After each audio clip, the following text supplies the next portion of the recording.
Subscribe करें हमारे YouTube channel साधना gold को और पाएं वीडियो सबसे पहले। और हाँ, बेल आइकन दबाना ना भूलें। सजनों, बहन वो है जो अपने भाई की बड़ाई करने के लिए अपने पास से सामान निकाल करके ससुराल में दिखा देगी और नाम अपने भाई का कर देती है, मेरा भाई लाया है। भाई को बहन फिर भी बोझ लगने लग जाती है, पर बहन को भाई कभी बोझ नहीं लगता। पति से भी झगड़ जाती है अपने भाई के लिए, कभी बोझ नहीं लगता। एक बहन जो बड़ी गरीबनी थी महाराज, जब घर पे आती थी तो माँ उसको कभी आटा दे दिया, चावल दाल दे दिए, साबुन तेल दे दिया, वो ले जाती थी बेचारी, काम चलाती थी अपना। भाई भी कुछ नहीं बोलता था, पर भाभी को बहुत बुरा लगता था, सहन नहीं होता था। एक दिन बोल ही दिया, सुनो कि तुम्हारी बहन है ना, मुझे बिल्कुल पसंद नहीं है। क्यों? कोई यहाँ पर ये खैरात खोल रखी है क्या? तुम्हारी माँ बांटती रहती है, जब देखो मुंह उठा करके आ जाती है। बहन बेटी समय समय से आती तो ठीक लगती है, जब देखो तब आ जाती है और माँ तुम्हारी ने पोटली बांध करके दे देती है। क्यों? हमारे बच्चे नहीं, कोई कमी नहीं थी भाई के पास में। भाई बोला मैं माँ से बात करूंगा।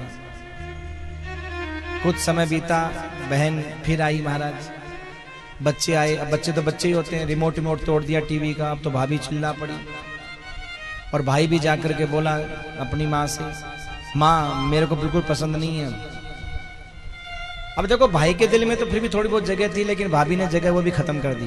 बिल्कुल पसंद नहीं है, ये टीवी का रिमोट तोड़ दिया, ये तोड़ दिया, इन्होंने जिंदगी में कुछ देखा नहीं, यहाँ पर इतना सामान है, अब मैं किस के इस्तेमाल करूंगा। मैं आ जाती है बहन बेटी, टाइम पे आए तो ठीक लगती है। बहन ने सुन लिया, तुरंत महाराज कुछ नहीं बोली, अपने बच्चों को तैयार कर लिया और वो फटा सा झोला लेकर के और फटी सी कपड़े चुन्नी पहने हुए और वो रवाना महाराज होने लगी, चलने लगी। भाई मैं जा रही हूँ।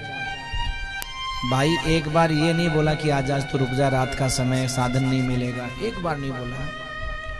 और रात्रि के समय बेचारी साधन नहीं मिला तो भी अपने गांव तक पैदल चल करके आई, नहीं रुकी। अब गई नहीं कभी वो भाई से मिलने, कभी नहीं गई, भाई कभी नहीं बोला।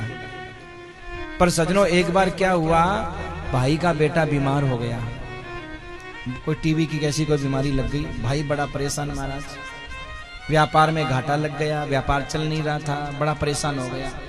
उस बहन को पता चला कि मेरा भाई परेशान हो रहा है, तो सजनों देखो, जिस बहन को बेइज्जत करके निकाला था ना, वो बहन बिना बुलाए भाई के यहाँ चली गई। और भाभी ने जैसे देखा वैसे मन में सोचने लगी, हमारे तो मुसीबत आई हुई है, फिर आ गई है लेने के लिए, मांगने के लिए। भाई ने भी सोचा आफत आ गई, पर जानते हो बहन भाई के पास में गई, बड़ी बहन थी, सिर पे हाथ रखा और बोली, देख तेरा कैसा मुंह बना हुआ है, क्या दशा कर ली तूने? बोला कुछ नहीं, बस ऐसे ठीक है, बढ़िया है, मुझे पता है तू कितना बढ़िया है, वो तो हाँ सब मालूम है। और फिर सजनों एक अपने थैले में से गांठड़ी सी निकाली, कपड़े की पतली सी, उसमें से 2 सोने के कंगन उसके बेचारी के थे कोई रखे हुए, वो भाई के हाथ में रख के बोली, मुझे पता है तेरा बेटा बीमार है, मेरे पास और तो कुछ नहीं है, इनको बेच लेना और तेरे भाई का, तेरे बेटे का इलाज करा लेना, इतना उदास मत हो, देख कैसा हो गया तू। मुझे बोल नहीं सकता था, मैं मर थोड़ी गई, अरे मैं ज्यादा नहीं तो कुछ तो तेरी करती सहायता।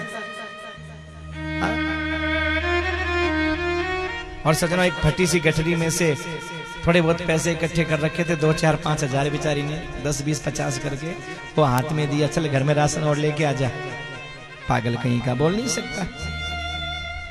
और सुन, किसी को बताना मत, मैंने तुझे कंगन दिए हैं, ये और बोला उसने, अपना ही समझना, जब तेरे पास होना तो दे देना, नहीं तो कोई बात नहीं। और सजनों टूटी फूटी सी चप्पल पहनी वो बहन वापस जब जाने लगी तो भाई ने ऐसे देखा, टूटी सी चप्पल पहनी थी, फटे से कपड़े पहने थे, जा रही थी। वो भाई बहुत रोया कि देखो भगवान ने मुझे इतना दे रखा था, फिर भी इसको आटा चावल दाल कभी माँ देती थी तो मैं कितना दुखी होता था।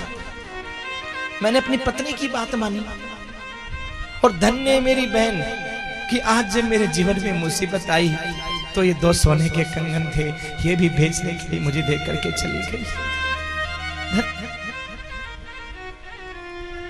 सजनों, बहन का उपकार कभी भुलाया नहीं जा सकता कि बहन और भाई प्रेम से रहो।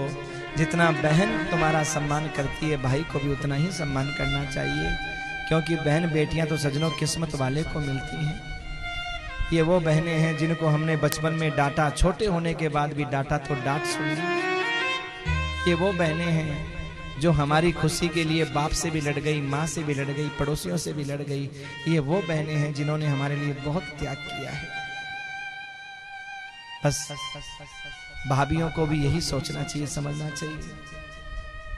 एक ननद ने अपनी भाभी को फोन किया, भाई साहब मैंने राखी भेजी है, अगर नहीं पहुंचे तो बता देना, मैं बांधने के लिए आ जाऊंगी। रक्षाबंधन से 2 दिन पहले भाभी का फोन किया, भाई साहब मत आना, क्यों राखी पहुंच गई है। वो ननद बहुत रोई, बहुत रोई, बहुत रोई। जानते हो क्यों रोई? क्योंकि उसने राखी भेजी ही नहीं थी। उसने राखी नहीं भेजी थी, वो तो अपनी भाभी का मन लेना चाहती थी। वो बहुत रोई, बहुत रोई कि भाभी मैंने आज तक कभी तुझसे एक कपड़े का टुकड़ा नहीं मांगा, कभी 1 रुपए के किसी से नहीं मांगा। जितना तूने मुझे हाथ में दिया उससे कहीं ज्यादा तो मैं अपने भतीजों को देकर के आ गई। कभी नहीं मांगा, कभी चाह नहीं की। फिर भी मुझमें ऐसा क्या देखा कि तू भाई और बहन के बीच में आ गई। अरे एक ये त्योहार ही तो ऐसा होता है जिसके बहाने पीर में जा पाती है, अपने भाई से मिल पाती है, परिवार से मिल पाती है। और महाराज वही भाभी बीच में टांग लगा देती है तो वो बहन फिर हमेशा के लिए दूर हो जाती है, कभी मिल नहीं पाती। ये कथा हमें संकेत करती है सज्जनों, आप भाभी हो तो आप भी किसी की ननद हो। भगवान न करे जो आप कर रहे हो वही आपके साथ में कोई और करे, भगवान न करे। इसलिए एक बेटी की तरह ननद को प्यार देना, और अगर उसके मां नहीं है तो मां बनकर के उसको प्यार देना, ताकि उसे कभी मां की कमी नहीं खले।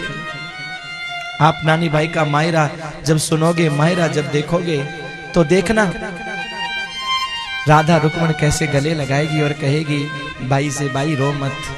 वो कहेगी मेरे माँ नहीं है, तो राधा रुक्मण कहेगी मैं हूं ना माँ। कौन कहता है माँ नहीं है? भाभी तो माँ से बढ़कर के होती है।